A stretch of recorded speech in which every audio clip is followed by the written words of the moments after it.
Okay, guys, this is part two of three. In this one, we talk about vehicle weight, Aptera Italia, ATVM loan, a couple other things. Now that I'm guessing most of the design is now locked down. Is that correct? Yes. I Yeah. mentioned some of the track work we're doing right now with Tennessee to prove out the latest geometry. Hmm. So those positions and three space can't be finalized until they're done with all that track testing. But yes, for the most part, that stuff is done. The durometer of the bushings and stuff like that is still being worked out at the track right now in Italy. So, Okay. the actual mounting points for the suspension could change a little depending on how they decide to do the bushings and stuff. But that's great because that's real production validation stuff. And that's what everybody wants to hear And we're it's doing. Yeah. iterative cycle. You have a software model, an Adams model for suspension. You have a real physical element on the vehicle, and you test it at the track.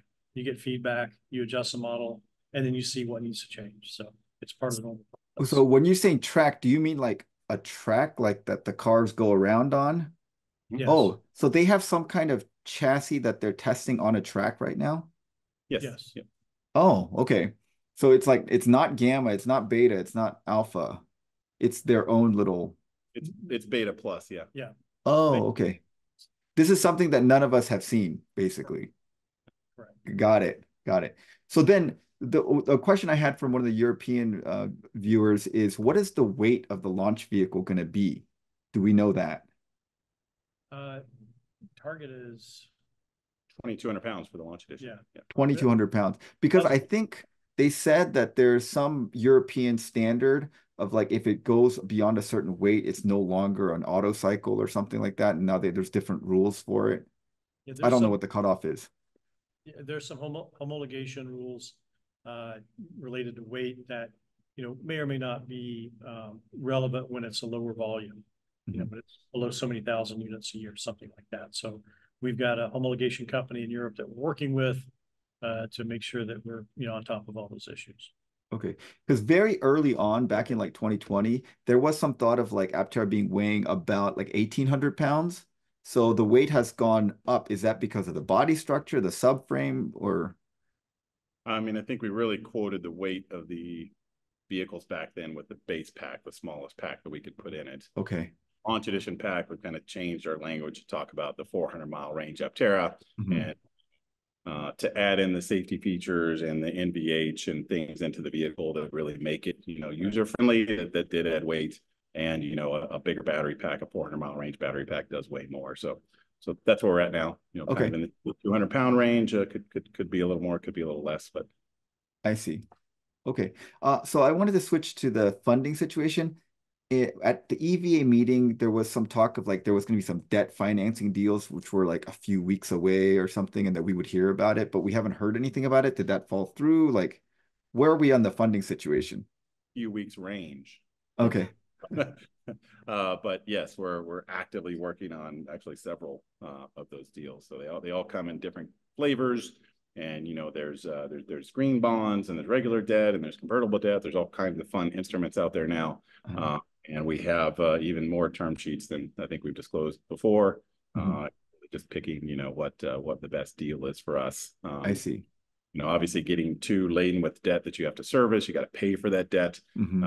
Young company, pre-revenue, we don't want to have to service a lot of debt where we have to pay out on that debt, but there are other instruments, where debt's accrued and things like that. So, we feel really good about the prospects, and we think that, some of the debt stuff can help the equity stuff that we're going after too.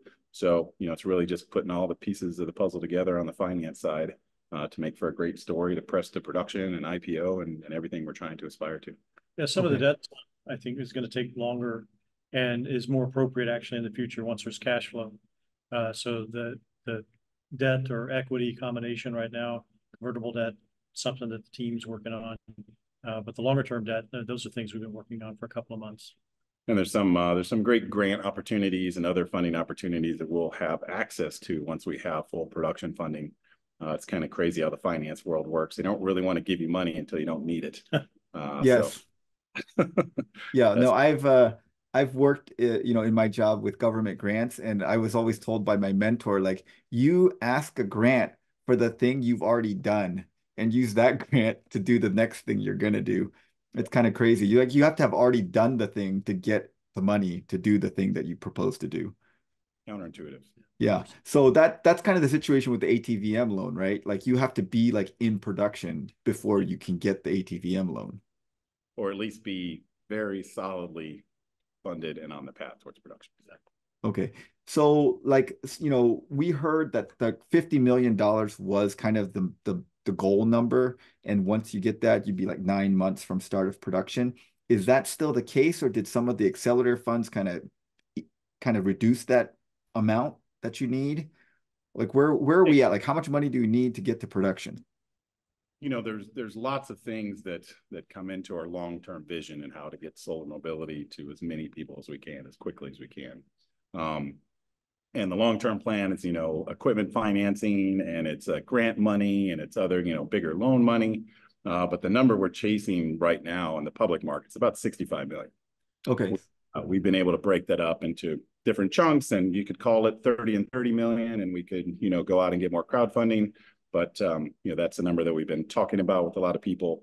And, basically 60, 65 million gets us all the way down the path, production, profitability, but it does take other instruments as we grow, to fund higher volume equipment and more tooling. And, it's not just this factory. We actually have planned 8 factories around the world by 2033 to really get those numbers up. And, 150,000 vehicle production a year by 2028.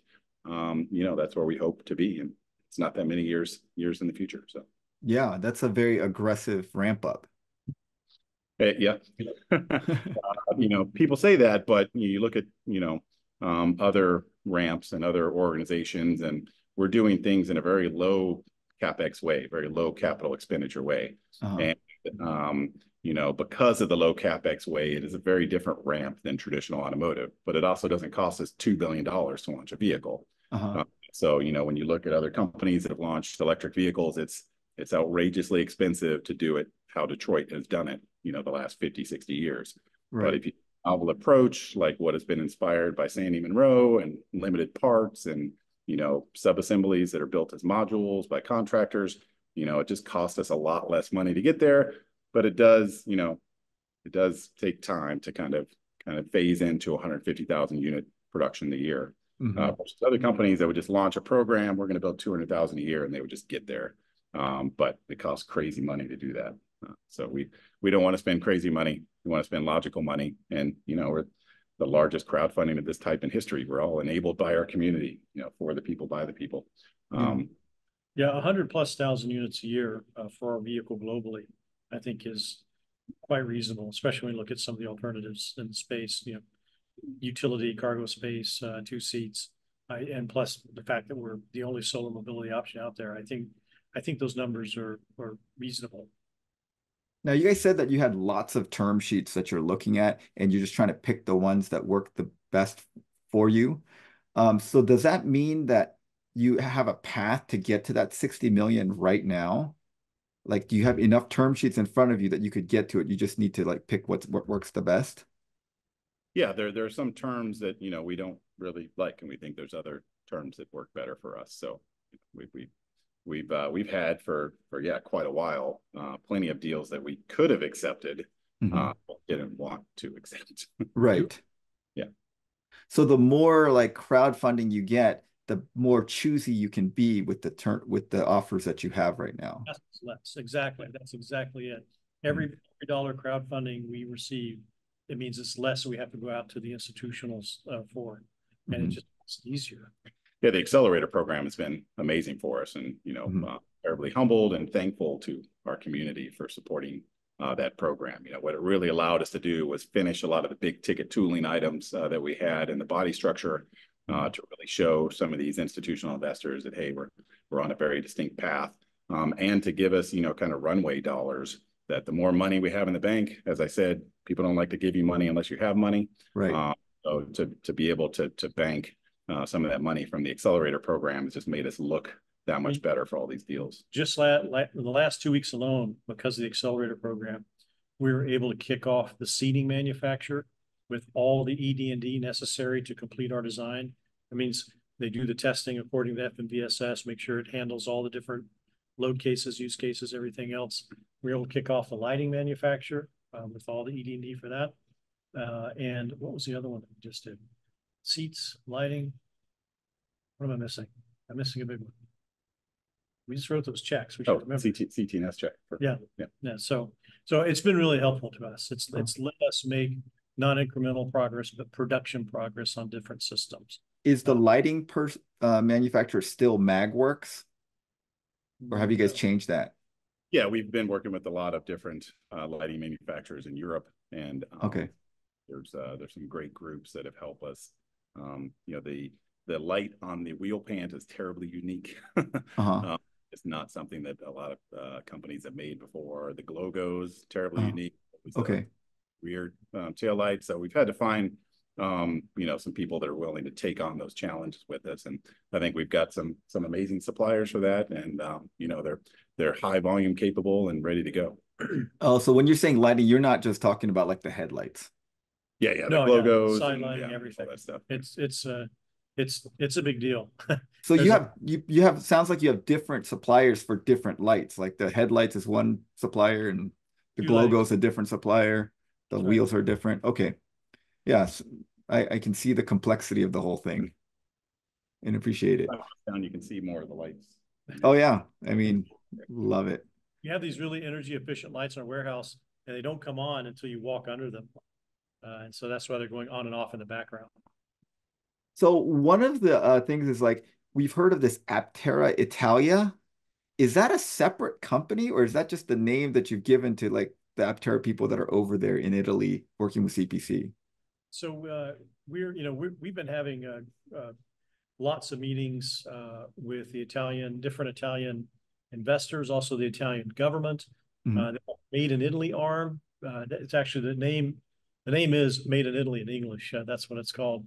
And they have a mandate to foster an investment and manufacturing things in Italy. So they obviously have no interest in sending that money outside of Italy and other countries. We're doing so much work in Italy now. We created Aptera SRL, which is the mechanism, the company that's going to receive that funding to do the stuff in Italy that we're doing.